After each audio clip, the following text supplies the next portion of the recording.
আমার বরকে এই প্রথম কাছ থেকে দেখতে পেলাম, আর ও আমার সামনে এসে এভাবে আমার হাত কামড়ে ধরবে তা আমি কল্পনা করতে পারিনি।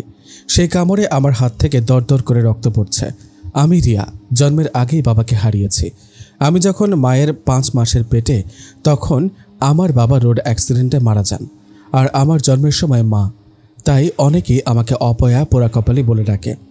বুঝ হবার পর থেকে একটু একটু খারাপ লাগলেও পরে আর খারাপ লাগেনি, এখন আর লাগেই না, কারণ শুনতে শুনতে অভ্যস্ত হয়ে গেছি এখন আমি। শুধু অপয়া আর পোড়া কপালই না, কালমুখী, পোড়ামুখী, অলক্ষী, কম বেশি সবই শুনতে হয় আমার। ওই যে জন্মের আগে বাবাকে আর জন্মের পর মাকে খেয়েছি বলে। আচ্ছা, কেউ কি চায় নিজ থেকে এতিম হতে, নিজের বাবা মায়ের আদর থেকে নিজেকে বঞ্চিত করতে?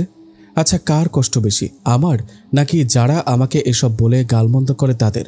তারা আমাকে এই যে অপবাদ দেয়, একটাবার ভাবে না আমি তো আমার বাবা মাকে খুন করিনি, তবে কেন আমাকে এত কটু কথা বলেন তারা? আমি যদি পারতাম আমার নিজের জীবনের বিনিময়ে হলেও তাদের প্রাণ ভিক্ষা চাইতাম একটাবার তাদের আদর পেতে, ভালোবাসা পেতে। কিন্তু এই সমাজ যে আমাকে নাম দিয়ে দিয়েছে অপয়া, অলক্ষী, কারণ তাদের কাছে আমি আমার মা বাবার হত্যাকারী। ছোটবেলা থেকে মানুষ হয়েছি নানা নানুর কাছে। নানা নানু স্কুলে পড়িয়েছেন, যতটুকু পেরেছেন শখ আহ্লাদ পূরণ করেছেন। কিন্তু তখনই আমার কপাল পুড়ল যখন তারা দুজন এই পৃথিবী ছেড়ে মা বাবার কাছে চলে গেলেন। এরপর থেকে শুরু হলো আমার ওপর মামির অত্যাচার। সারাদিন রাত গাধার মতো খাটাতেন, বিনিময়ে 2 মুঠো পেট ভরে ভাতও দিতেন না। কত রাত যে না খেয়ে কাটিয়েছি তার হিসেব নেই।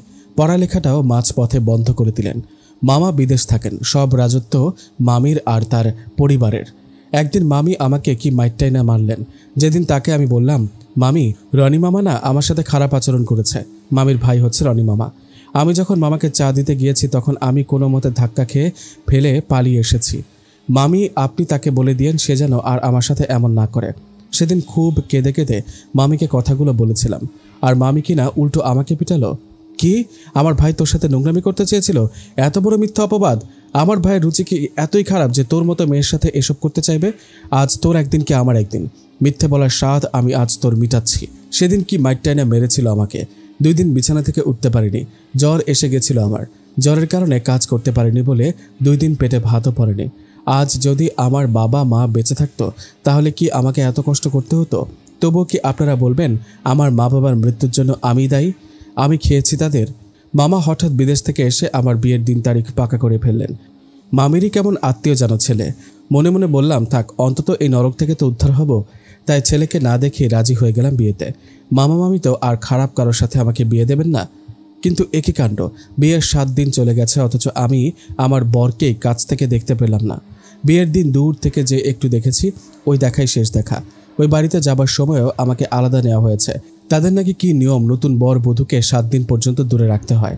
বিয়ের 8ম দিনের দিন আজ আমি আমার বরকে এই প্রথম কাছ থেকে দেখতে পেলাম, আর ও আমাকে দেখে দৌড়ে আমার সামনে আসলো, আর এসে আমার হাতটা ধরলো। ধরতে দেরি, কামড়ে দিতে দেরি নেই। আর সেই কামড়ে আমার হাত থেকে দরদর করে রক্ত পড়তে শুরু করলো। আর তা দেখে লোকটা হাতে তালি দিয়ে হাসতে শুরু করলো, আর তার হাসি দেখে আমার চোখ থেকে পানি পড়তে শুরু করলো। আমি কাঁদছি তা দেখে লোকটার হাসি থেমে গেল। কি হয়েছে তোমার, কাঁদছো কেন? আমি কোনো উত্তর না দিয়ে কেঁদে যাচ্ছি। কি হয়েছে তোমার, কাঁদছো কেন? আমি তো দুষ্টুমি করেছি। লোকটার কথাগুলো একদম বাচ্চাদের মতো। ও মা, তোমার হাত থেকে দেখি রক্ত পড়ছে। এই বলে সে এখন নিজেই কান্না শুরু করে দিল। নিজের জ্বালায় বাঁচি না, এদিকে ওনার কান্না শুরু। কাঁদতে কাঁদতে নিজের দাঁত দিয়ে কিভাবে যেন নিজের গায়ের শার্টটা ছিঁড়ে ফেলল সে, আর কিছু অংশ আমার হাতে পেঁচিয়ে দিল। সেরে যাবে, দেখো সেরে যাবে, তুমি ভয় পেও না কেমন? আমি ফু দিয়ে দিচ্ছি, ফু ফু। আমি মানুষটার দিকে অদ্ভুত দৃষ্টিতে তাকিয়েছি। আমার আর বুঝতে বাকি নেই মানুষটা মানসিকভাবে অসুস্থ হওয়া সত্ত্বেও কি সুন্দরভাবে আমার হাতে শার্টের টুকরোটা বেঁধে দিল। আমার আবার হাত থেকে রক্ত বের হচ্ছে দেখে কান্না করলো। আর দেখতেও কি সুন্দর, চোখ দুটো দেখলেই তাকিয়ে থাকতে ইচ্ছে করে। কি নিষ্পাপ চাহনি, কি অদ্ভুত সুন্দর হাসি, মায়া ভরা মুখ। দেখলে বোঝাই যায় না যে সে মানসিক রোগী। কিন্তু মানুষটার এই অবস্থা হলো কি করে? নাকি জন্ম থেকে উনি এমন? আমাকে তা জানতে হবে। আর মামা মামির কাছে আমি এতটাই বোঝাছিলাম তা এখন বুঝতে পারছি। তাই তো তারা আমাকে এই মানুষটার সাথে বিয়ে দিয়েছেন, যে কিনা নিজের ভালো মন্দই বুঝেন না। আর সংসার কি বুঝবেন? পোড়া কপালের কপালটাই বুঝি পোড়া, এই কপালে বুঝি আর সুখ নেই। মামা মামি, তোমরা এতটা নিষ্ঠুর না হলেও পারতে। সমস্যা নেই, আমি এই বাড়ির ছায়াই থাকবো, তোমাদের বাড়িতে আর পা রাখবো না। মানসিকভাবে অসুস্থ এই মানুষটাকে যে আমি বিয়ে করেছি, স্বামী যে আমার এখন সে, তাই তাকে ছেড়ে আমি কোথাও যাব না। আর যেভাবে হোক তাকে আমি সুস্থ করে তুলব, আর এটাই আমার প্রতিজ্ঞা। এই কি ভাবছো তুমি? না কিছু না, চলো চলো, তুমি এখন রেস্ট নিবে, চলো। তোমার হাত থেকে রক্ত বের হয়ে গেছে গো, এখন তোমার ডিম দুধ আর ভালো ভালো খাবার খেতে হবে, রেস্ট নিতে হবে, তাহলেই তুমি সুস্থ হয়ে যাবে। লোকটা তো অনেক কিছুই বুঝে দেখছি, পাগল হবার অভিনয় করছে না তো আবার। এই কি হলো, চলো চলো। সে আমাকে ধরে তার রুমে নিয়ে গেল। এখানে শুয়ে থাকো, আমি মাকে ডেকে নিয়ে আসছি। কি হয়েছে রিয়া, তোমার হাত থেকে নাকি রক্ত বের হচ্ছে? কিভাবে কি হলো? যে আপনাকে ডেকে নিয়ে এসেছে তাকে জিজ্ঞেস করুন কিভাবে হয়েছে এমন। দীপ্ত, আমি দুষ্টুমি করে কামড়ে দিয়েছিলাম ওকে, মা কান্না করে বলল। এ কি করেছিস তুই? তুই জানিস ও তোর কি হয়? কি হয়? ও তোর বউ, তোর স্ত্রী। তুই ওকে মারবি না, কামড় দিবি না, ওকে ভালোবাসবি, আদর করবি। কেউ ওকে মারতে আসলে তাকে মেরে দিবি, ওর যত্ন নিবি। তুই তো ওর বর, ওর স্বামী। আমি ওর বর, ও আমার বউ। ছোটবেলায় না কত বর বউ খেলতাম, ওই বর বউ। হ্যাঁ ওই বর বউ। কি বলেছি মনে থাকবে? থাকবে। ঠিক আছে, তুই এখন একটু বাইরে যা, আমি রিয়ার সাথে একটু কথা বলবো। আমার বউয়ের সাথে কথা বলবে? আমার সামনে বলো। মায়ের কথা না শুনতে হয় না বাবা? শোনা বাবা আমার, জানা একটু বাইরে। আচ্ছা যাচ্ছি, কিন্তু বেশিক্ষণ কিন্তু আমি বাইরে থাকবো না বলে দিলাম। আমি আমার বউয়ের সেবা করতে চলে আসবো। আচ্ছা ঠিক আছে, এবার তো যা। যাচ্ছি। দীপ্তির মা আর কি আমার শাশুড়ি মা আমার হাত ব্যান্ডেজ করে দিতে দিতে বললেন, আমি জানি মা, আমরা তোমাকে ধোঁকা দিয়েছি, তোমাকে না জানিয়ে আমার অসুস্থ ছেলেটার সাথে তোমাকে বিয়ে দিয়েছি। যা করা আমাদের মোটেও ঠিক হয়নি, কিন্তু বিশ্বাস করো আমি চাইনি তোমার কাছ থেকে এসব গোপন রাখা হোক। তোমার মামা মামিকে আমি বলেছিলাম তোমাকে জানিয়ে দিতে, কিন্তু তারা বললেন তোমাকে বিয়ের পরেই জানাবে। আর আমার কাছে তো আমার ছেলের বিয়েটাই ছিল অনেক বড় কিছু, তাই আমি আর জোর করিনি তাদের। ডাক্তার আমাকে বলেছেন যে করে হোক দীপ্তকে বিয়ে করাতে, আর বউয়ের সেবা আদর ভালোবাসাই পারবে ওকে সুস্থ করে তুলতে। এছাড়া আর কোনো পথ নেই, কেননা বছর 2 হয় তারা অনেক চেষ্টা করেছে, কিন্তু ওকে পুরোপুরি সুস্থ করে তুলতে পারেননি। কিন্তু কিছুটা সুস্থ হয়েছে বটে। তাদের ধারণা যদি ও বিয়ে করে, ওর বউ যদি ওর সেবা যত্ন করে, ওকে ভালোবাসে, তবে হয়তো ও সুস্থ হয়ে যেতেও পারে। আর যদি না হয় তবে তারা আর কিছুই বলতে পারবেন না, আল্লাহর উপর ছেড়ে দিবেন। আমাকে তুমি ক্ষমা করো মা, বাপ মরা একমাত্র ছেলে আমার, ওর ভালোর জন্যই আমি এসব করেছি, ক্ষমা করে দাও, তুমি আমাকে ক্ষমা করে দাও। কথাবার্তায় বুঝতে পারলাম আমার শাশুড়ি মা খুব ভালো মানুষ।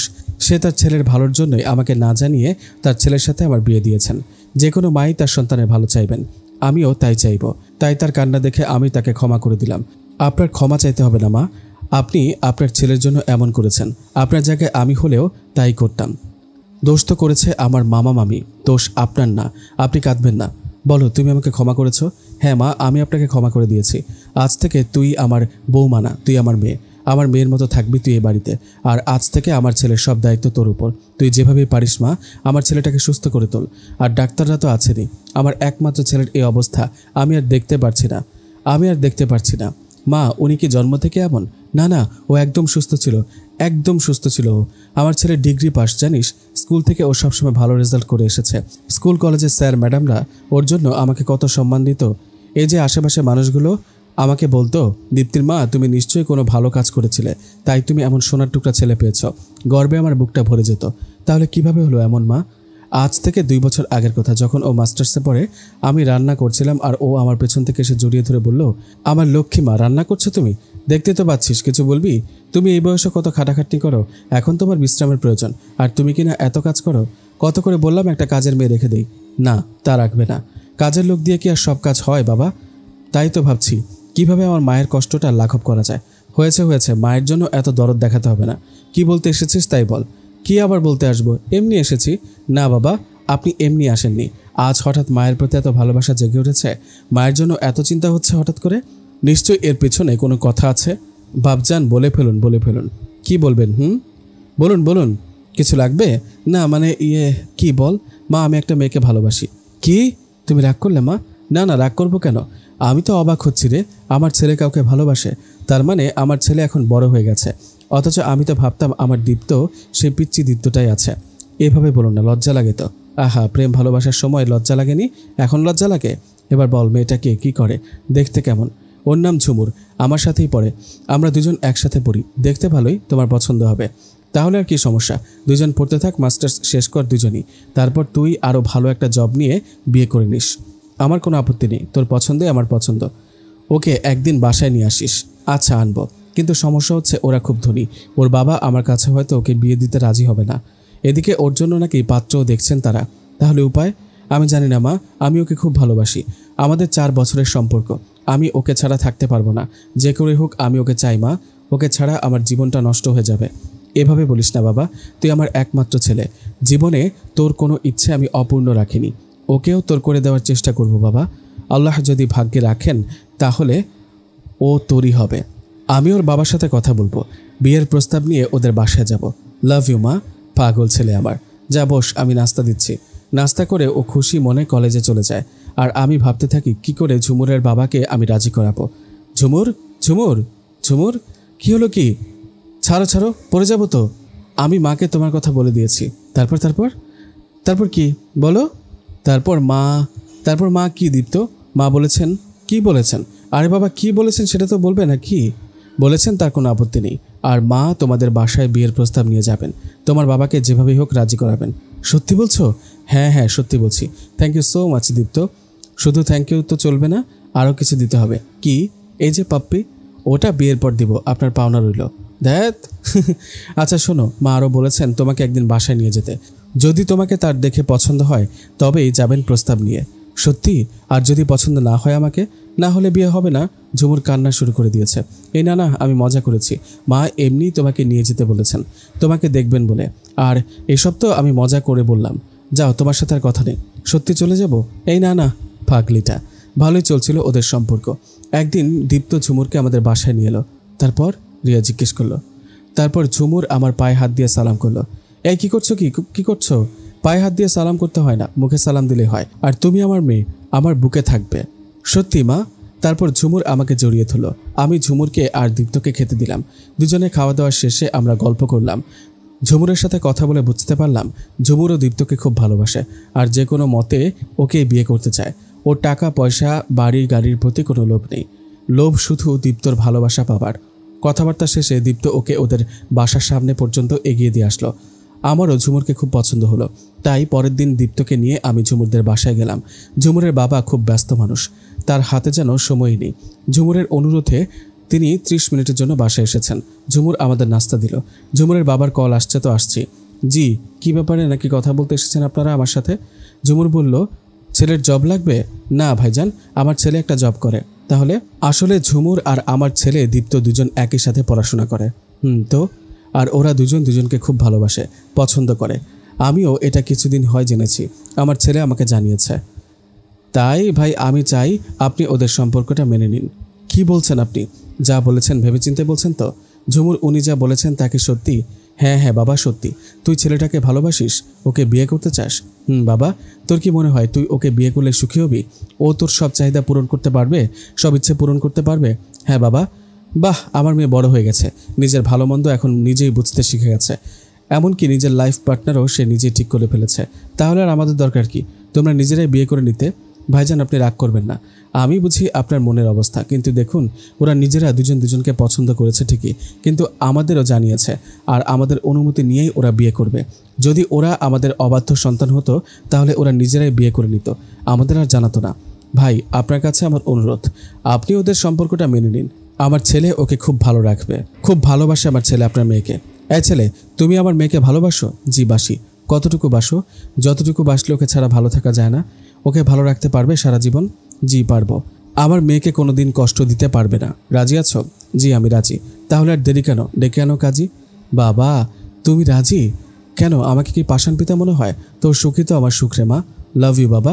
আপা তাহলে বিয়ের ব্যবস্থা করুন, আগে ওরা বিয়ে পাশ করুক, তারপর মাস্টার্স পাশ করবেন। ঝুমুরের বাবার কথা শুনে আমরা সবাই হেসে দিলাম। ভাবতেই পারিনি উনি এত সহজে ওদের বিয়ের জন্য রাজি হয়ে যাবেন। আসলে মানুষের বাইরের রূপ দেখে বোঝা যায় না মানুষের ভেতরে কেমন, তার মন কেমন। তারপর কি হলো মা?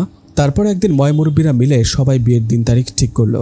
ঝুমুর আর দীপ্ত খুশিতে আত্মহারা, ওরা যেন পুরো পৃথিবী হাতের মুঠো পেয়ে গেল। আর 5 দিন পরেই ওদের গায়ে হলুদ। তারপর একদিন সন্ধ্যায় দীপ্ত আর আমি বিয়ের আয়োজন সম্পর্কে আলোচনা করছিলাম। আর ওই মুহূর্তেই দীপ্তর মোবাইলে একটা ফোন এলো। আর দীপ্ত ফোনটা রিসিভ করে কানে দেওয়ার সাথে সাথে ওর মোবাইলটা হাত থেকে ফ্লোরে পড়ে গেল। কি হয়েছে দীপ্ত?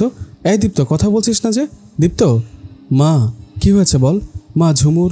কি হয়েছে ঝুমুরের? মা ঝুমুর নাকি অ্যাক্সিডেন্ট করেছে। ও নাকি ওদের গাড়ি নিয়ে আমাদের বাসায় আসার জন্য রওনা করেছিল। কি বলছিস তুই? ঝুমুর কই এখন? কেমন আছে ও? হসপিটালে আছে। চল তাড়াতাড়ি, আমি দীপ্তকে নিয়ে হাসপাতালে চলে যাই। কিন্তু হাসপাতালে গিয়ে যা দেখি তা দেখার জন্য আমরা মোটেও প্রস্তুত ছিলাম না। ঝুমুর কই আঙ্কেল? আমার ঝুমুর কই? ওই যে তোমার ঝুমুর। আমি আর দীপ্ত একটা বেডের পাশে যাই। সাদা কাপড় দিয়ে মানুষটা ঢাকা, কিন্তু রক্তে ভিজে লাল হয়ে গেছে কাপড়টা। দীপ্ত সামনে গিয়ে কাপড়টা মুখ থেকে সরালো আর আমার বুকের ভেতরটা কেঁপে উঠল। ঝুমুর এমন মারাত্মকভাবে অ্যাক্সিডেন্ট করেছে যে মুখ দেখে চেনার ক্ষমতাই নেই যে এটা ঝুমুর। তোমার ঝুমুর আমাদের ছেড়ে চলে গেছে বাবা। এই বলে ঝুমুরের বাবা দীপ্তকে ধরে কাঁদতে লাগলো। এদিকে আমিও কাঁদছি, কিন্তু আমি অবাক হলাম যখন দেখলাম দীপ্তর চোখে কোনো পানি নেই কোনো কান্নার শব্দ। ও কাঁদছে না। ঝুমুরের বাবা দীপ্তকে জড়িয়ে ধরে কাঁদছে, অথচ ও তাকে ধরছেও না। ও মূর্তির মতন দাঁড়িয়ে আছে। ডাক্তার এসে বলল ওনাকে তাড়াতাড়ি বাসায় নিয়ে যান। উনি এই শোকটা সইতে না পেরে এমন স্তব্ধ হয়ে গেছেন, ওনাকে লাশের সামনে রাখবেন না। তারপর কি হলো মা? তারপর ঝুমুরের দাফন কার্য হয়ে গেল, কিন্তু দীপ্ত আর স্বাভাবিক হয় না। ভেবেছি হয়তো 2-1 দিন পর ঠিক হয়ে যাবে, কিন্তু 2-1 দিন পর দেখি ও অস্বাভাবিক আচরণ শুরু করেছে। একা একা হাসে, কখনো কাঁদে, একা একা কথা বলে। আমি কাছে গেলে মারতে চায়, ধমক দেয়। ওকে ডাক্তারের কাছে নিয়ে যেতে চাই, কিন্তু পারি না। পরে ডাক্তার বাসায় ডেকে আনি। ডাক্তার ওকে দেখে বললেন ও স্মৃতিশক্তি হারিয়ে ফেলেছে, মানসিক ভারসাম্য হারিয়ে ফেলেছে। এরপর থেকে আমার দীপ্ত এমন। হাজার চিকিৎসা করেও ডাক্তাররা ওকে পুরোপুরি সুস্থ করতে পারেননি।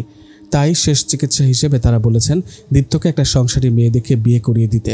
আর তারা মনে করেন যেহেতু ভালোবাসার মানুষটাকে হারানোর শোকে ও এমন হয়েছে, হয়তো ভালোবাসার আরেকটা মানুষ পেলে আর তার ভালোবাসা পেলে ও ভালো হয়ে যেতেও পারে। আমার কাছে তোকে ওর জন্য ঠিক মনে হয়েছে তুই পারবি আমার ছেলেটাকে সুস্থ করে তুলতে। পারবি না মা আমার ছেলেটাকে আদর ভালোবাসা দিয়ে সুস্থ করে তুলতে? পারবি না আমার আগের দীপ্তকে আমার বুকে ফিরিয়ে দিতে? আমি চেষ্টা করব মা, আপনি শুধু আমার জন্য দোয়া করবেন। আমার দোয়া সব সময় তোদের সাথে থাকবে। মা আমার বউয়ের সাথে তোমার কথা বলা হয়নি? আমি ভিতরে আসব আমার বউকে দেখতে, ওর সেবা করতে হবে যে। ওই দেখ আমার পাগল ছেলেটা ডাকছে, ওকে দেখে ভয় পাস না কিন্তু, ও তোর কোনো ক্ষতি করবে না। ও এখন আমাকেও জানে ওর মা আমি, যদিও আগের কিছুই মনে নেই ওর। ডাক্তার বলেছে আমি ওর মা, তাই মা ডাকে আমাকে। আমি বলেছি না তুই ওর বউই ডাকবে, আর তোকে কামড় দিবে না কিংবা আঘাত করবে না। আমি যাই এখন তাহলে, তুই রেস্ট নে। আচ্ছা মা, আয় ভেতরে আয়, তোর বউয়ের সাথে কথা বলা শেষ আমার। ওকে কিন্তু আর কষ্ট দিস না, ঠিক আছে? এটা তোর বউ, আর বউকে কষ্ট দিতে হয় না, ব্যথা দিতে হয় না। ভালোবাসতে হয়, আদর করতে হয়, আগলে রাখতে হয়, রক্ষা করতে হয়, আর বউয়ের সব দায়িত্ব পালন করতে হয়। আচ্ছা ঠিক আছে, সব করব। আচ্ছা আমি তাহলে যাচ্ছি। যাও। তোমার কি এখন একটু ভালো লাগছে বউ? লাগছে। সরি, আমি আর কখনো এমন করবো না তোমার সাথে বউ। শুধু আমার সাথে না, কারোর সাথেই এমন করবেন না। মানে কামড় দিবেন না, মারবেন না, আঘাত করবেন না। মনে থাকবে? থাকবে। আমি আপনার কি হই? মা তো বলল বউয়ের সব কথা শুনতে হয়, এটা জানেন না তো? তাহলে জেনে রাখুন, বউয়ের সব কথা শুনতে হয়। বউ যা যা বলে তাই তাই করতে হয়। আর মায়ের সব কথাও শুনতে হয়, কারণ পৃথিবীতে মায়ের মতো আপন কেউ হয় না। বউও না, উফ, বউও আপন, কিন্তু মা আগে। বউ সারা জীবনের সাথী। আচ্ছা বুঝেছি, আজ থেকে আমি যা যা বলবো সব শুনতে হবে, ওকে? আচ্ছা ওকে, গুড বয়। আচ্ছা এবার চলুন আমরা খেতে যাই। আচ্ছা চলো। খেতে বসেছি আর আমার মামা মামি এসেছেন। মা ওনাদের দেখে খুশি হলেন, আমাদের সাথে খেতে বসতে বললেন। আমি খেতে বসেছি বলে মামি আমাকে বললেন তুই খেতে বসেছিস কেন? সবার খাওয়া দাওয়া হবে, তারপর তুই খেতে বসবি। বাড়ির বউ তুই, মেয়ে না। এ কি বলছো? বউ বলে পরে খেতে হবে কেন? আমাদের সাথেই খাবে। তাছাড়া আমি ওকে বলে দিয়েছি আজ থেকে আমার মেয়ে রিয়া, বউ না। তারপরও আপনি ওকে বেশি আশকারা দিয়েন না আপা। বেশি আশকারা পেলে বউরা মাথায় উঠে যায়। মা সবাইকে খাবার বেড়ে দিচ্ছেন। রুই মাছের বড় মাথাটা আমার প্লেটে দিতে দেখে মামি বলে উঠলেন, এ কী করলেন আপা? ওকে কেন এত বড় মাথাটা দিচ্ছেন? ওকে এসব দিতে হবে না। আর তখনই দীপ্ত বলে ওঠে, আপনার কি সমস্যা? হ্যাঁ, আপনার কি সমস্যা? মা ওকে সবগুলো মাছ দিয়ে দাও তো, ওনাকে কিছু দিবে না, উনি পচা, ভালো না। দেখছো না এসে আমার বউয়ের সাথে কেমন করছে? আপা ও রিয়াকে চিনে ফেলেছে। হ্যাঁ আজই চিনেছে। রিয়া কি সব বুঝে গেছে? আমি সব রিয়াকে বলে দিয়েছি। আমি চাই না ও কোনো ঘোরের মধ্যে থাকুক। এই কথা শুনে মামি মামা মাথা নিচু করলেন। খাওয়া দাওয়া শেষে মামি আমার রুমে এসে বললেন, ভালো পরিবারে বিয়ে হয়েছে তোর, তাই বলে বেশি উড়িস না, নইলে পা ভেঙে পড়েও যেতে পারিস। চেয়েছিলেন তো তাই, কিন্তু আমি এত দুর্বল না। আমি পরিস্থিতি মোকাবেলা করতে পারি। ছোটবেলা থেকে যে করে আসছি, কম তো আর কষ্ট দেননি আমাকে। কিন্তু আমি যা ভেবেছিলাম তার উল্টো হয়েছে। ভেবেছিলাম মা আপনার আত্মীয়, তাই হয়তো আপনার মতোই খারাপ হবে, কিন্তু না, আপনি যেমন তার পুরোটাই বিপরীত হচ্ছেন মা। খুব ভালো তিনি। এমন শাশুড়ি পেয়ে সত্যি আমি লাকি। কি আমি খারাপ? এ বলে যেই না মামি হাত তুলেছে আমাকে থাপ্পড় দিতে, আর দীপ্ত এসে মামির হাত ধরে ফেলেছে। এমন জোরে ধরেছে যে আর একটু ধরে রাখলে হয়তো মামির হাতটাই অকেজো হয়ে যেত। ভাগ্যিস বলেছিলাম বউয়ের কথা শুনতে হয়। মামি চিৎকার করতে করতে রুম থেকে বেরিয়ে যায় আর আমাকে বলে যায়, আর আসবো না এই পাগলের বাড়িতে। আজ আমার হাতটাকেই খেতে বসেছিল, কোন দিন আমাকে চিবিয়ে খাবে তার ঠিক নেই। আমার বউকে আপনি মারবেন আর আমি চেয়ে চেয়ে দেখবো বুঝি? যান এখান থেকে, যান। আমার বউকে যে মারতে আসবে আমিও তাকে মেরে দেব। থাকো তুমি তোমার বউয়ের আঁচল ধরে, আমি চললাম। মামা মামি বাসায় চলে যান। দীপ্ত, আমি আর মা পরে বসে বসে গল্প করি। রাতের খাবার খেয়ে ঘুমাতে যখন যাব তখন দীপ্ত আমাকে ডেকে বলে, আমি কি তোমার সাথে থাকবো? মা বলেছেন আজ থেকে তোমার সাথে শুতে। তুমি নাকি রাতে ভয় পাও, তাই তোমাকে পাহারা দিতে বলেছেন। আমি হাসলাম আর বললাম, রাতে একা থাকতে ভয় পাই আমি। আপনি আমার সাথে থাকবেন আজ থেকে।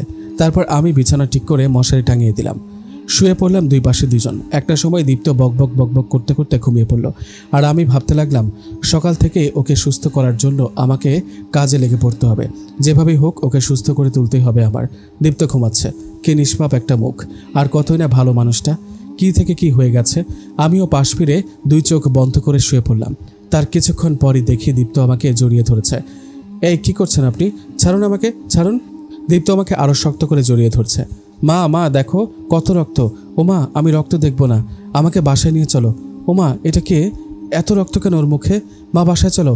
দীপ্তর কথাগুলো শুনে বুঝতে আর বাকি রইল না আমার। ও যে ঝুমুরের লাশ স্বপ্ন দেখেছে আর তাই আঁতকে উঠেছে, ভয় পাচ্ছে। আর আমি কি না কি ভেবে নিয়েছিলাম মানুষটার বিষয়ে। এই যে উঠুন উঠুন, চোখ খুলুন, দেখুন কিছুই নেই, কিচ্ছু নেই সামনে, কোনো রক্ত নেই এখানে। তাকান তাকান। না, আমি চোখ খুলব না। খুলুন প্লিজ, দেখুন কোনো কিছু নেই। আচ্ছা ছাড়ুন একটু আমাকে, আমি লাইটটা জ্বালিয়ে দিই।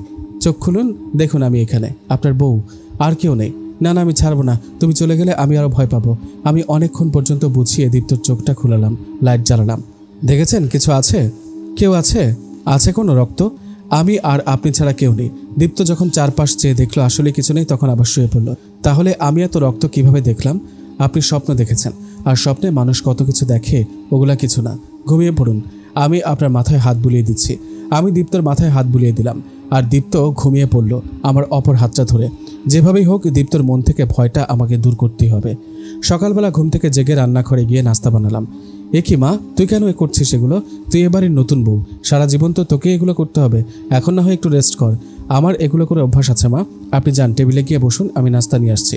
নাস্তা রেডি করে দীপ্তকে ডেকে তুললাম। বলে বলে ব্রাশ করালাম।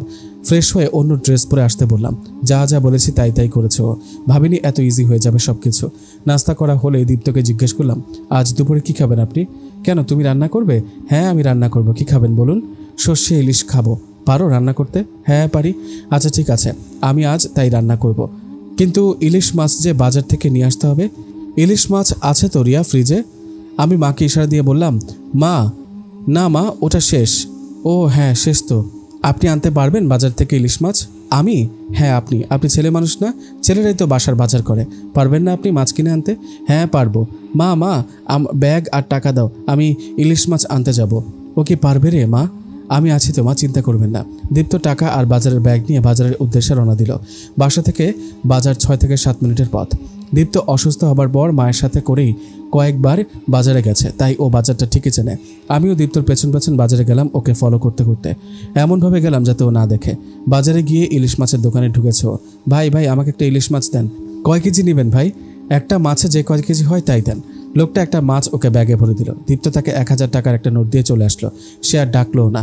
আমি লোকটার কাছে গিয়ে উপস্থিত হলাম। দীপ্তকে ডেকে নিয়ে গেলাম। মাছ কত টাকা কেজি? 700 টাকা। এটা কয় কেজি? 1 কেজি আপা। তাহলে আর 300 টাকা কই?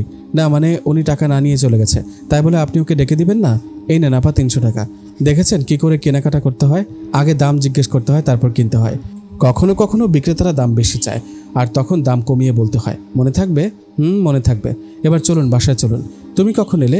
আপনার পিছু পিছু এসেছি, জানতাম আপনি টাকা বেশি দিয়ে আসবেন। সরি। এই নিন মাছের ব্যাগ, আপনার হাতে নিন। আচ্ছা দাও।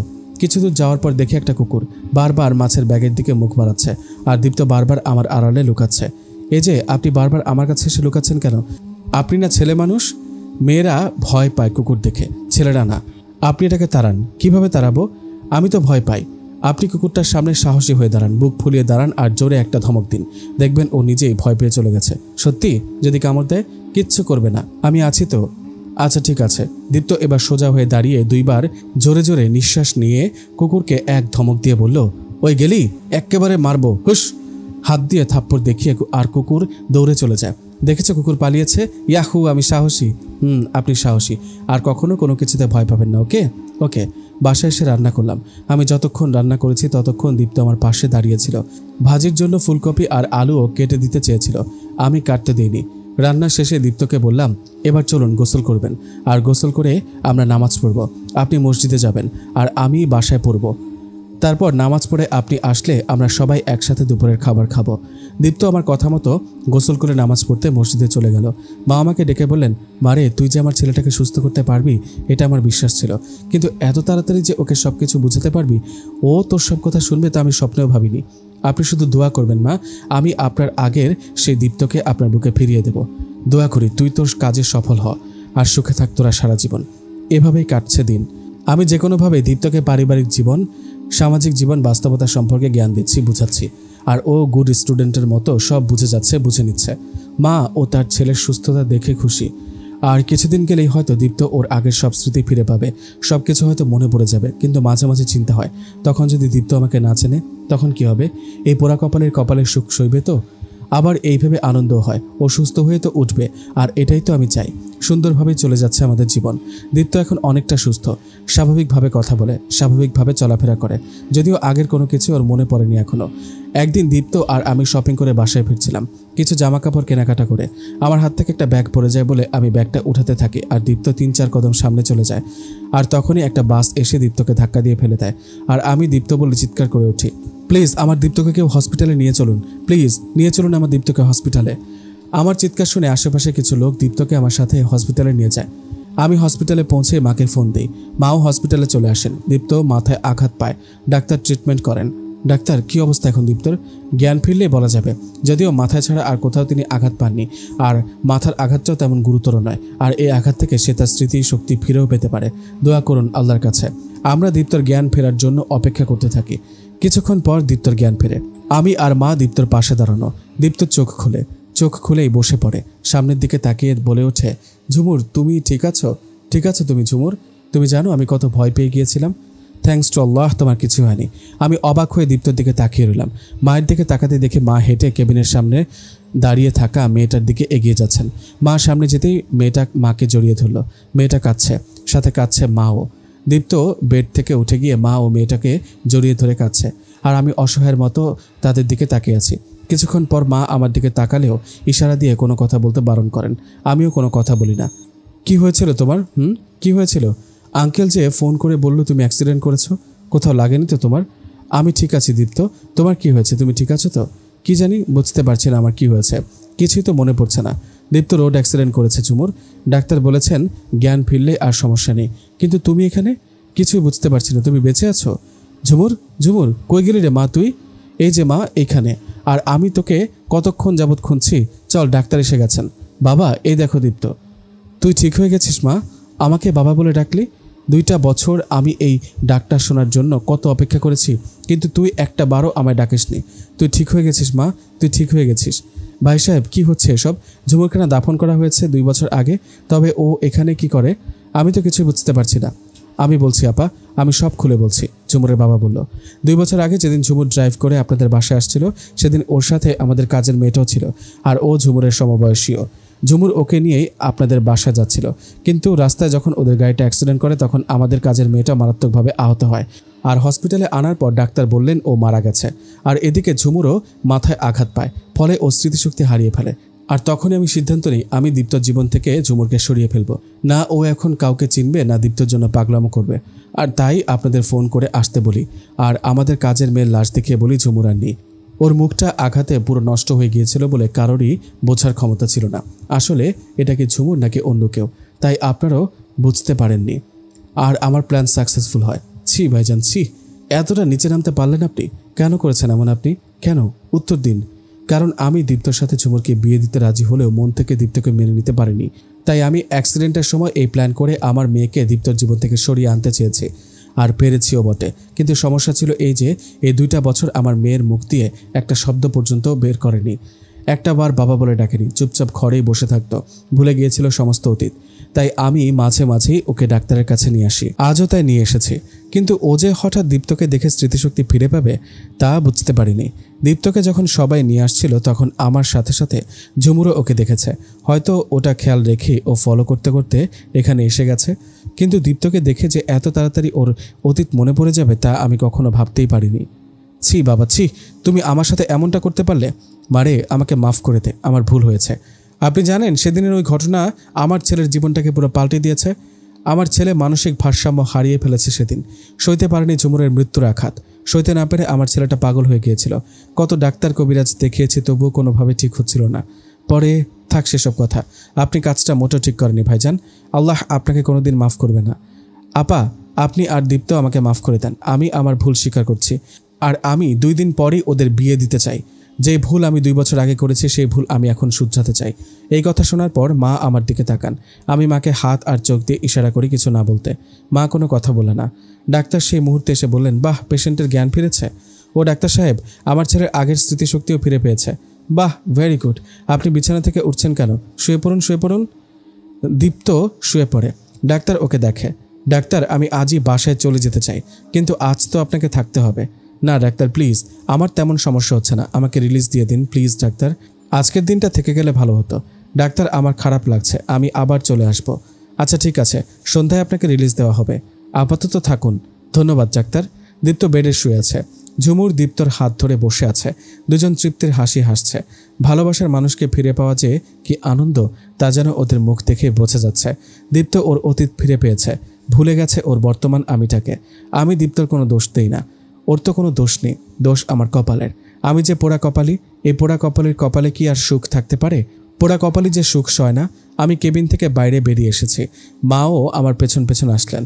জানেন মা, আমি আজ খুব খুশি। দীপ্ত ওর স্মৃতিশক্তি ফিরে পেয়েছে। আমরা সার্থক, তাই না মা? কিন্তু ও যে তোকে ভুলে গেছে রে মা। আমি জানি মা, সমস্যা নেই, ও সুস্থ হয়ে গেছে, এটাই অনেক। সব তোর জন্য রে মা, তোর সেবা, আদর, যত্ন, ভালোবাসায় আমার ছেলেটা সুস্থ হয়ে গেছে, ফিরে পেয়েছে ওর স্মৃতিশক্তি, সাথে ওর হারানো ভালোবাসাও, তাই না মা? মা চুপ করে আছেন, কিছু বলতে হবে না মা। দেখেছেন ওরা দুজন কত খুশি দুজনকে পেয়ে। দীপ্তকে দেখে রাখবেন মা, আর দীপ্ত সুস্থ হলেই ওদের দুজনের হাত এক করে দিবেন। যদিও এখনও ওরা হাত ধরেই বসে আছে। আমি বোঝাতে চেয়েছি দুজনকে বিয়ে করিয়ে দিয়েন, দীপ্ত একটু সুস্থ হলে। কিন্তু তুই থাক মা, আমার কথা ভাববেন না।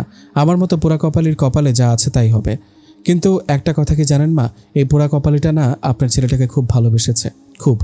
আমি ওর সাথে কাটানো মুহূর্তগুলোর স্মৃতি নিয়ে বেঁচে থাকবো মা, ভালো থাকবো। রিয়া রে, মা আমার, কাঁদবেন না মা, ভালো থাকবেন আপনারা। দেখে রাখবেন আমার দীপ্তকে, ও যেন আর কোনো আঘাত কোনোদিন না পায়। তাহলে কিন্তু আমি ওই ঝুমুরকে ক্ষমা করব না। আসি মা। মা কাঁদবেন না, এই পোড়া কপালিটা আপনাকে আর আপনার ছেলেকে কোনোদিন ভুলবে না, কোনোদিন না। মার কাছ থেকে বিদায় নিয়ে নিলাম, দূর থেকে দীপ্তকে এক নজর দেখে নিলাম। এখনও ঝুমুরের হাত ধরে শুয়ে আছে।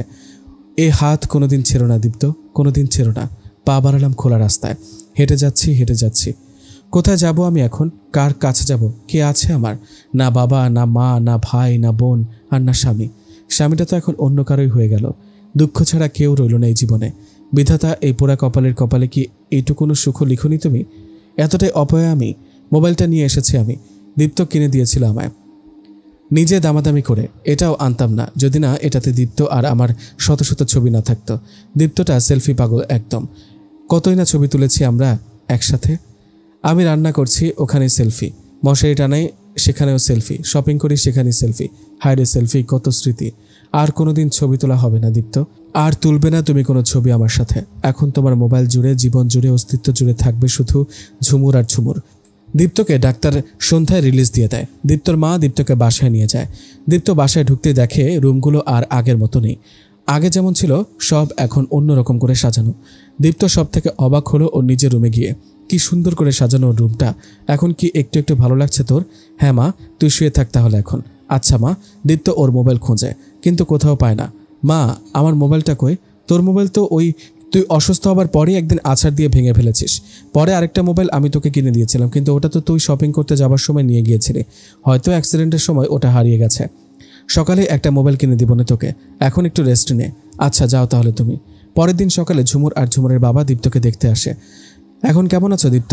হ্যাঁ ভালো আছি আপা, আমি যত দ্রুত সম্ভব ওদের বিয়েটা দিয়ে দিতে চাই। এখন তো দীপ্ত অসুস্থ, একটু সুস্থ হোক, তারপর না হয় ভাবা যাবে এ বিষয় নিয়ে। না আপা, এবার আর আমি কোনো ভুল করতে চাই না বা দেরি করতে চাই না, কিন্তু আমার কিছু কথা আছে। কি কথা আপা? আপনি আর ঝুমুর একটু আমার সাথে আসুন। দীপ্ত রেস্ট নিক। ঝুমুর আর ওর বাবা দীপ্তর মায়ের সাথে তার রুমে আসে। আমি বুঝতে পারছি আপনি চাচ্ছেন ঝুমুর আর দীপ্তর বিয়েটা তাড়াতাড়ি হয়ে যাক, কিন্তু একটা কথা আপনারা জানেন না। কি কথা আপা? দীপ্তর যে বিয়ে হয়ে গেছে। মানে কি মা? হ্যাঁ মা, ডাক্তার যখন কোনোভাবে সুস্থ করতে পারছিল না দীপ্তকে, ঠিক তখন তারা বলেছিল দীপ্তকে বিয়ে করিয়ে দিতে। বলেছে যেহেতু ওর স্মৃতিশক্তি হারায় ভালোবাসার মানুষকে হারানোর কষ্টে, সেহেতু ওকে কেউ ভালোবাসলে আদর যত্ন করলে, সেবা করলে হয়তো ও ভালো হয়েও যেতে পারে। আর তাই আমি দীপ্তকে কয়েক মাস আগে রিয়া নামের একটা মেয়ের সাথে বিয়ে দিয়ে দিই। আর ও এতদিন দীপ্তকে সেবা যত্ন করে। ওর সেবা যত্ন আর ভালোবাসায় ও অনেকটা স্বাভাবিক হয়ে ওঠে। গতকাল যখন ও তোমাকে আর দীপ্তকে একসাথে দেখে এবং জানতে পারে তুমি বেঁচে আছো, তখন ও আমাদের সবাইকে ছেড়ে চলে যায় আর বলে যায় তোমার আর দীপ্তর যেন বিয়ে দিয়ে দিই আমি। দীপ্তর খুশিতে ওর খুশি। চলে যায় রিয়া চিরদিনের মতো আমাদের জীবন থেকে, দীপ্তর জীবন থেকে। দীপ্ত এসবের কিছুই এখনও জানে না। ও একটু সুস্থ হলে ওকে আমি সব বলে দেব, তারপর ও যা করতে চায় করবে। আপনি ওকে কিছুই বলবেন না মা, কিছুই বলার দরকার নেই আপনার দীপ্তকে। ও কিছুই জানবে না, ওর এসব কিছু জানার প্রয়োজন নেই। রিয়া দীপ্তর জীবনে অল্প কয়েকদিনের মেহমান হিসেবে এসেছিল এবং চলেও গেছে। আর আমি দীপ্তর অতীত, বর্তমান আর ভবিষ্যৎ সব কিছু আমি ওর। বাবা, তুমি বিয়ের ব্যবস্থা করো যত শীঘ্রই সম্ভব। আমি দীপ্তকে বিয়ে করে আপন করে নিতে চাই, যাতে কেউ কখনো দীপ্তকে আমার কাছ থেকে কেড়ে না নিতে পারে। আচ্ছা মা, তুই যা বলবি তাই হবে। আর মা, আপনাকে দীপ্তর কসম দিলাম, দীপ্তকে আপনি কিচ্ছু জানাবেন না। ঝুমুর, সরি মা, এছাড়া আমার আর কিছুই করার ছিল না। 3-4 দিন পর দীপ্ত একটু সুস্থ হয়। ঝুমুর দীপ্তদের বাসায় আসে, দীপ্তকে নিয়ে ঘুরতে বের হয়। ঝুমুর দীপ্তকে একটা মোবাইলের দোকানে নিয়ে যায় ওকে মোবাইল কিনে দিবে বলে। আসসালামু আলাইকুম স্যার। ওয়ালাইকুম আসসালাম। আচ্ছা ভাইয়া, ভালো একটা মোবাইল দেখান তো। দেখাচ্ছি আপা। স্যার, আজ ভাবিকে নিয়ে আসলেন না যে? ওই দিন ভাবিকে যে মোবাইলটা কিনে দিয়েছিলেন আপনি, ওই মোবাইলটা দেখাবো। দীপ্ত বলল, ভাবি আপনি কোথাও ভুল করছেন, বেশি কথা না বলে নতুন করে মোবাইল দেখান। ঝুমুর বলল, আচ্ছা আপা, এই নিন, এটা একদম নতুন আসছে বাজারে। আচ্ছা, এটাই প্যাক করে দিন। ভালো না সেটটা দীপ্ত? ভালো। চলো তাহলে। ঝুমুর দীপ্তকে নিয়ে ফুচকা খেতে যায়। ভাই, আজ কয় প্লেট বাজি ধরবেন?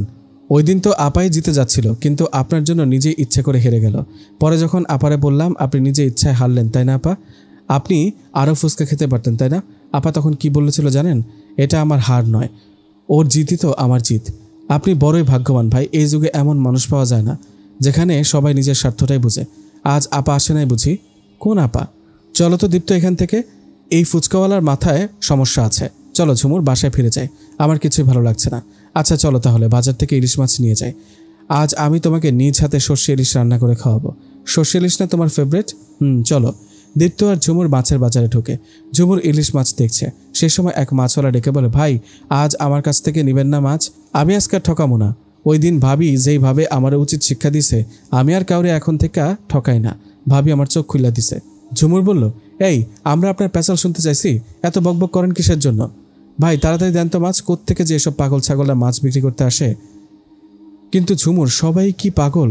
সবাই তো কার কথা যেন বলছে, আর সেই মানুষটা আমার সাথেই এসেছিল বিভিন্ন জায়গায়, কিন্তু আমি মনে করতে পারছি না কিছু।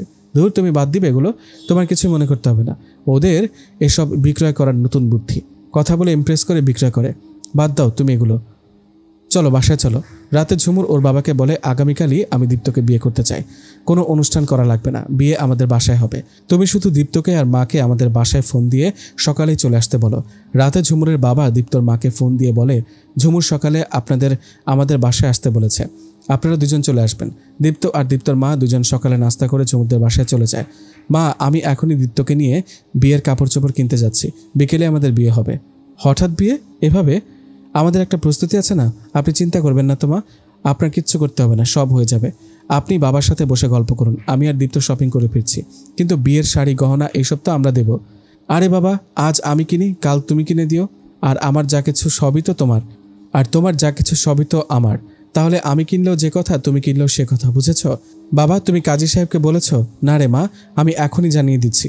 আচ্ছা বাবা, আমরা তাহলে বিয়ের শপিং করতে বের হলাম, তোমরা এদিকটা দেখো। দীপ্ত আর ঝুমুর বিয়ের শপিং করতে যাচ্ছে। দীপ্ত, আজ আমি অনেক খুশি। আমিও। আজ আমাদের এতদিনের ভালোবাসা সফল হতে যাচ্ছে। ফাইনালি আমরা সারা জীবনের জন্য এক হতে যাচ্ছি। আমি অনেক হ্যাপি আজ দীপ্ত, অনেক happy. Love you Dipto, love you too Jhumur. আমার না খুব ভয় হচ্ছে দীপ্ত। কেন? আজ আবার কোনো সমস্যা হবে না তো? 2 বছর আগের মতো? একটা কথা সবসময় মনে রাখবে, আল্লাহ যা করেন তার বান্দার ভালোর জন্যই করেন।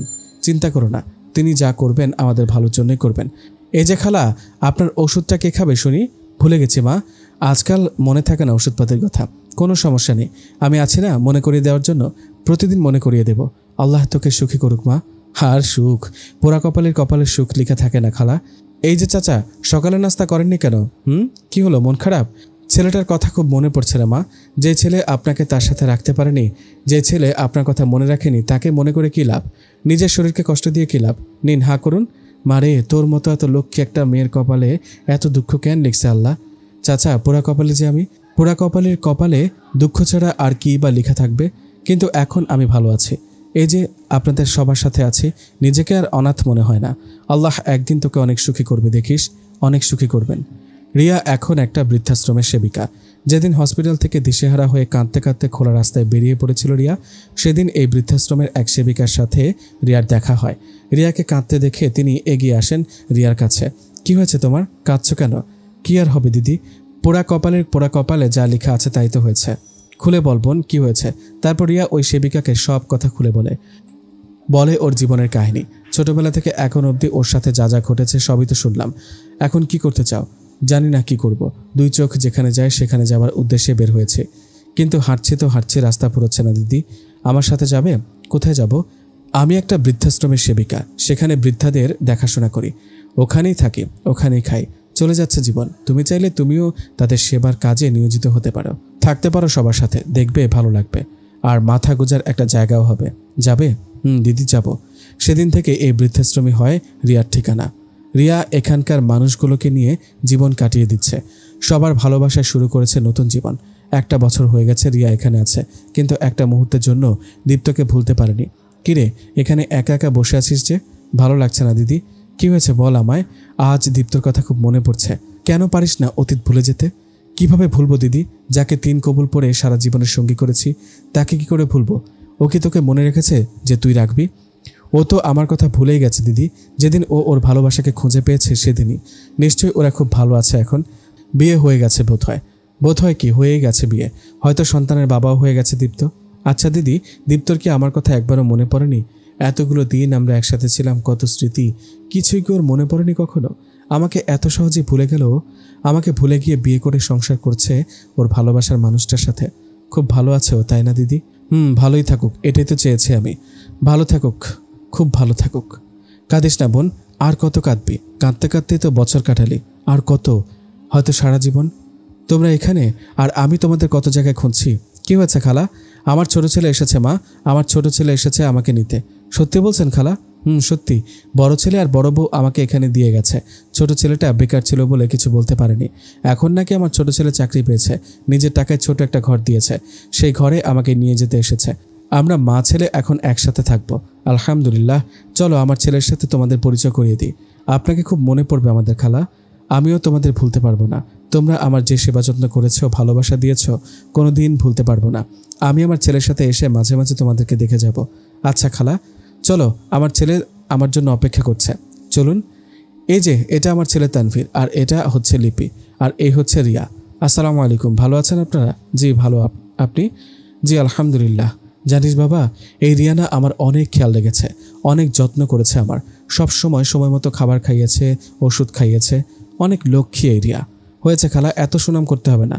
এই যে তানভীর সাহেব, এখন থেকে খালার সমস্ত দায়িত্ব আপনার। আজ থেকে আপনি তাকে টাইম টু টাইম ওষুধ খাওয়াবেন, খেয়াল রাখবেন, যত্ন নেবেন।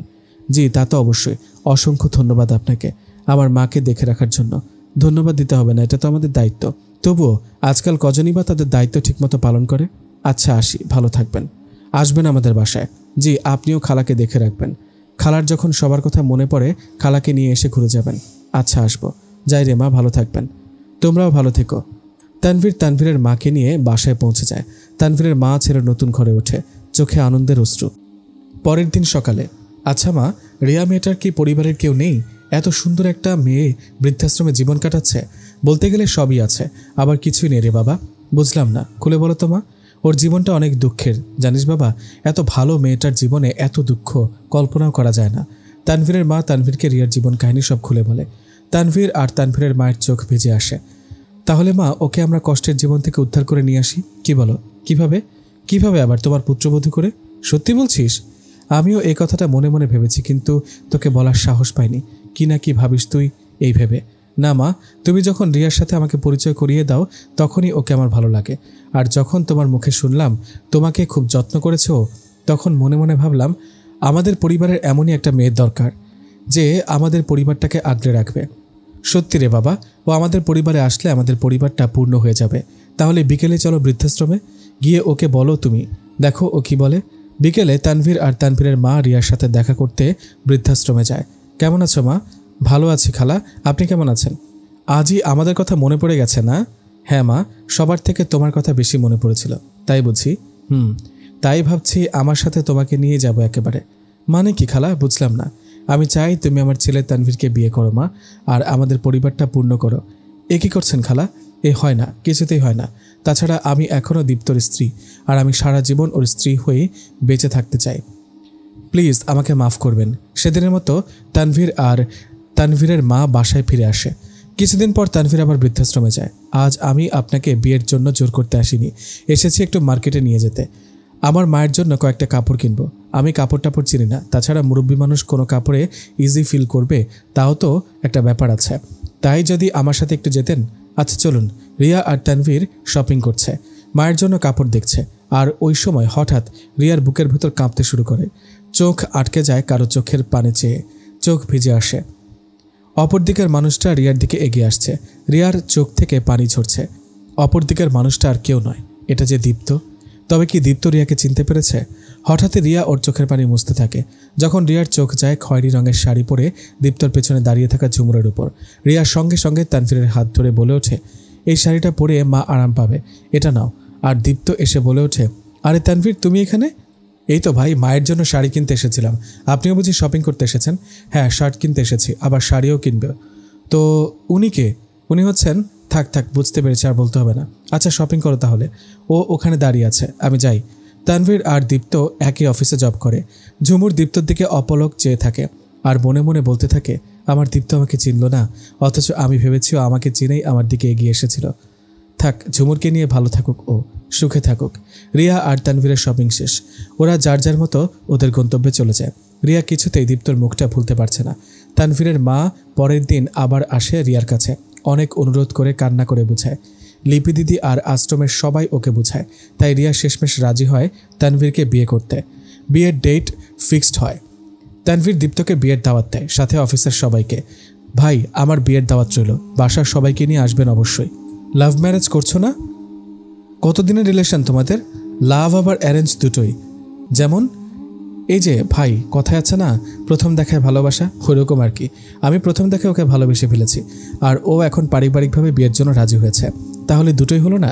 দোয়া করি সুখী হও। হ্যাঁ ভাই, ওর জীবনে অনেক কষ্ট, আমি ওর সব দুঃখ কষ্ট ভুলিয়ে সুখের সীমানায় নিয়ে আসতে চাই। আল্লাহ তোমাদের মঙ্গল করুন। রিয়া আর তানভীর দুজন মিলে বিয়ের শপিং করে নেয়। আজ রিয়ার আর তানভীরের বিয়ে। তানভীরদের বাসায় রিয়াকে আগেই নিয়ে আসা হয়েছে, সাজানো হয়েছে রিয়াকে। রিয়াকে আজ অপসরীর মতো লাগছে।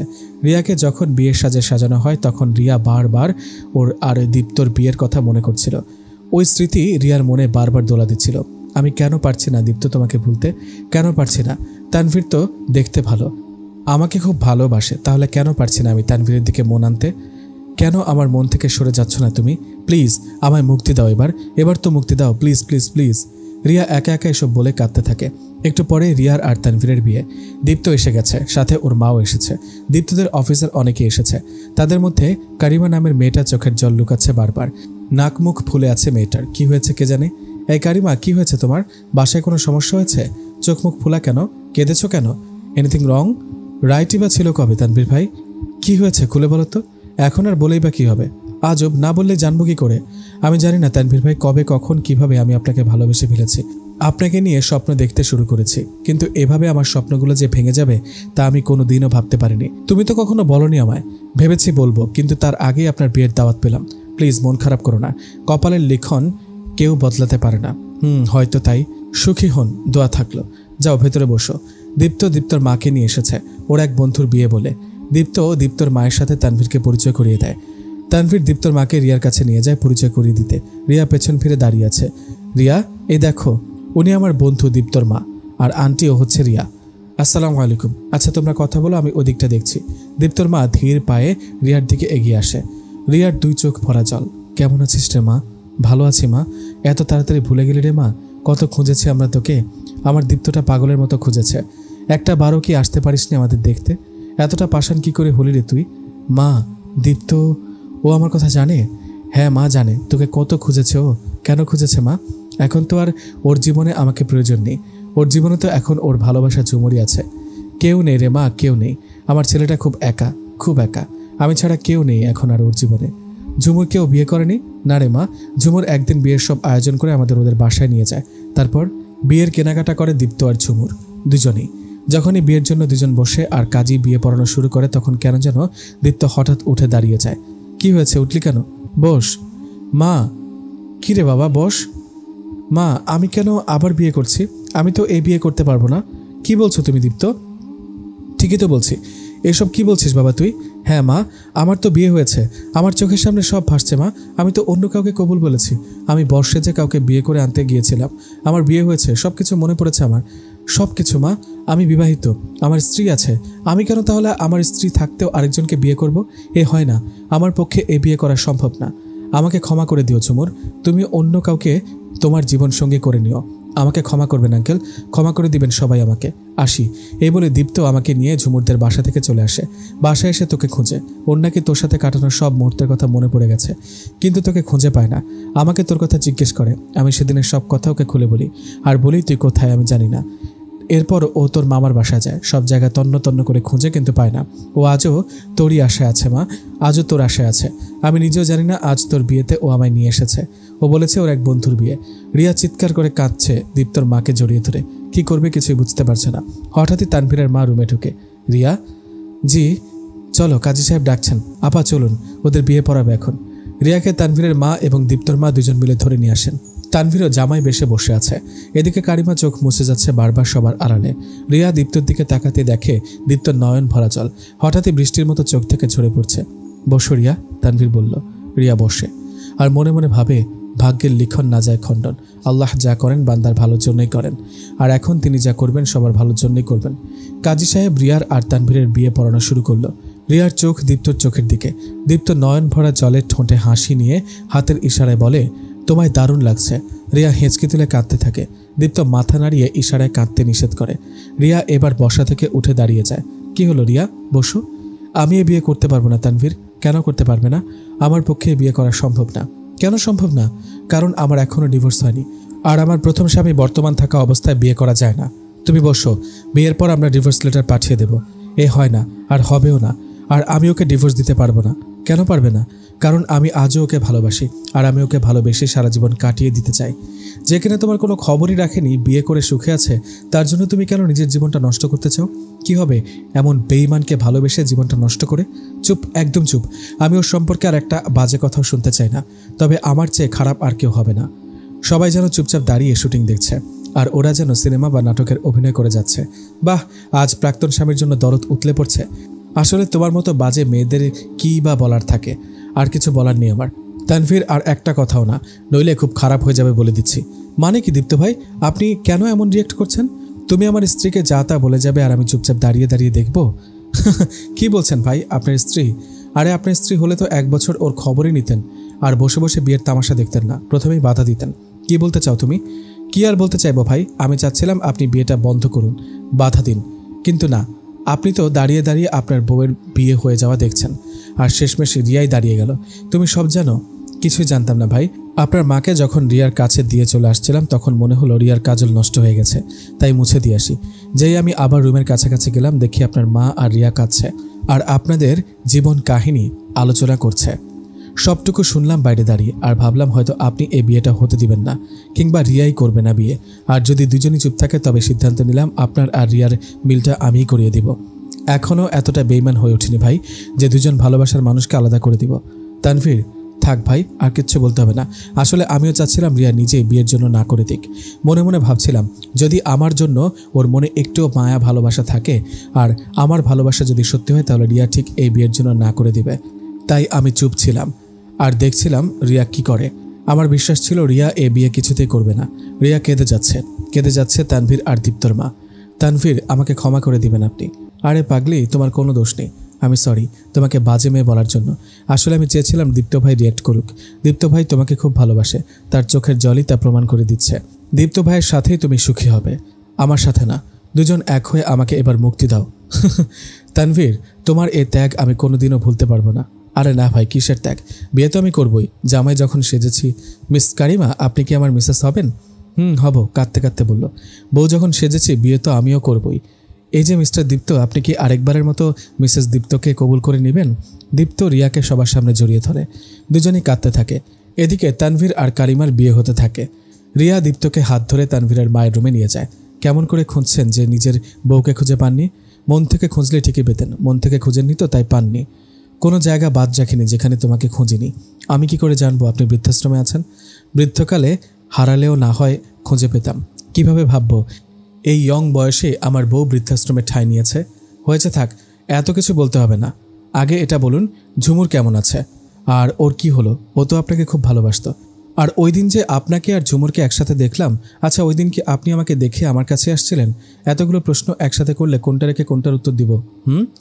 ওই দিন ঝুমুর একাই শপিং করতে গিয়েছিল, আর আমিও শপিং করতে গিয়েছিলাম। শপিং মলে হঠাৎই আমার সাথে দেখা হয় ওর, তাই দুজন কথা বলছিলাম। আর হঠাৎ করে চোখ যায় আমার তোমার ওপর, তাই ওকে ওখানে রেখেই তড়িঘড়ি করে তোমার দিকে এগিয়ে আসছিলাম। কিন্তু যখন তোমার সাথে তানভীরকে দেখলাম, বুঝে নিলাম তোমাদের মাঝে কোনো সম্পর্ক আছে। আর যখন তুমি তানভীরের হাত ধরলে, তখন ধারণাটা আরও গভীর হলো। তাই আর আমি তোমায় বুঝতে দেইনি যে আমি তোমার কাছে আসছিলাম।